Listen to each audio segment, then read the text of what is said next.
जिन बच्चों को लग रहा है कि सर मैं ज्यादा टाइम नहीं निकाल पा, लोड नहीं लेना है भाई। नवंबर मैं लिटरली बता रहा हूँ, पहले अपना थ्योरी कंप्लीट कर लो। लिटरली बता रहा हूँ 80% तो ऐसी जनसंख्या है जिनका सिलेबस ही कंप्लीट नहीं होगा नवंबर में। 80% ऐसी जनसंख्या आपको मिल जाएगी जिनका बैकलॉग होगा नवंबर या दिसंबर में। जब प्री बोर्ड्स होंगे तो वो अपना बैकलॉग कवर कर रहे होंगे और तुम रिवाइज कर रहे होगे। बहुत बड़ा गैप बनने वाला है। तो वो जब तक रिवाइज मोड में आएंगे तब तक वो एग्जाम में पिस चुके होंगे और वो फिर पूरी की पूरी उनकी तैयारी चेंज हो जाती है। नवंबर मोड बिल्कुल बता रहा हूं, सबसे पहला काम है सिलेबस कंप्लीशन। लिटरली बता रहा हूं, जिसने नवंबर में अपना सिलेबस कंप्लीशन पर ध्यान दिया उसके बाद अगला पूरा टाइम आपका रिवीजन का है। जिनका ये सिलेबस कंप्लीशन जनवरी तक गया, अपना बैकलॉग करते करते जनवरी तक गया, उसके बाद कहता है यार 15 दिन में अब मैं क्या ही करूंगा रिवाइज, इससे बढ़िया बोर्ड्स पर ध्यान दे लेता हूं। गए वो पूरा जो स्ट्रगल था 2 साल का, आखिरी में कुछ गलतियों की वजह से बिल्कुल बेंड कर जाता है। तो प्लीज आप अपना बैकलॉग क्रिएट मत होने देना। यही एक सबसे बड़ी विजय होगी नवंबर मंथ की। लिटरली बता रहा हूं, भले वो फिजिक्स हो, केमिस्ट्री हो, मैथ्स हो। दिसंबर के फर्स्ट वीक से आपकी रिवीजन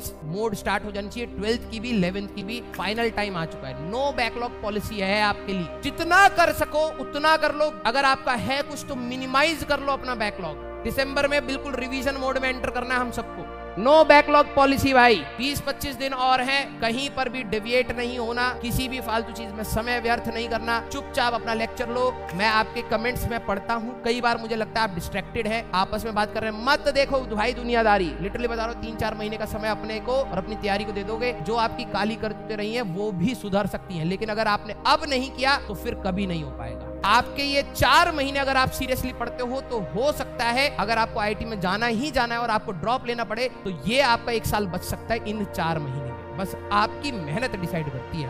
तो प्लीज आप अपनी मेहनत करते रहिएगा। दुनिया चाहे कुछ भी करे, कुछ भी बोले, कुछ भी हो जाए, आपकी पढ़ाई के साथ जो रिश्ता है वो टूटना नहीं चाहिए। इसको मेंटेन करके चलना है नवंबर भर। उसके बाद मैं हर मोड़ पर आपको बताऊंगा बेटा अब यहाँ तक ये चीज तैयार हो जानी चाहिए, इस मंथ के इस डेट तक ये चीज तैयार हो जानी चाहिए। मैं आपको टारगेट्स दूंगा, आप उन टारगेट्स के पीछे दौड़ना और मैं वो टारगेट स्क्वीज करता रहूंगा आखिरी तक कि यहाँ तक आपका ये हो जाना चाहिए। तो दिन रात मेहनत करने के लिए तैयार हो जाओ आप।